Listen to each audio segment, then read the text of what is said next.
Hurmatli obunachilar, bizda shashliklarimizni 20 ga yaqin turdagilar bor. Mana ko'rsanglar bo'ladi. Hammasini mesni go'shtlardan tayyorlaymiz. Hozir shashlikchi akamiz bularni turlarini bitta-bitta sanab tanishtirib ketadilar. Bo'lmasa boshladik. Bu yoqdan boshlayveramiz. Bu fermenli shashligimiz. Bu uch panja. Bu kofta serum, ichida siri bo'ladi. Bu kofta. Bu avashnoy, hammaga ma'lum. Bu 5 panja. 5 panja katta bo'ladi. Bu kareka. Karekani o'zi bu. Bu pomidor. Pomidor. Achchiq kofta. Achchiq kofta. Zo'r. Keyingisi bu bu rulet qiyma.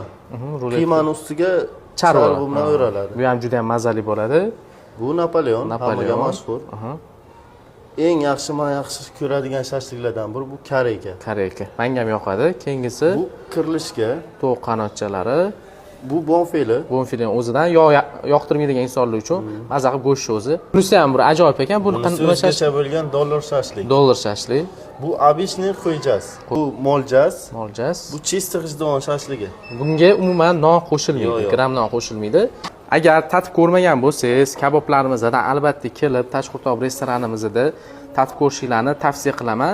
Hammanglarni restoranimizda kutib qolamiz. Kelaverasizlar.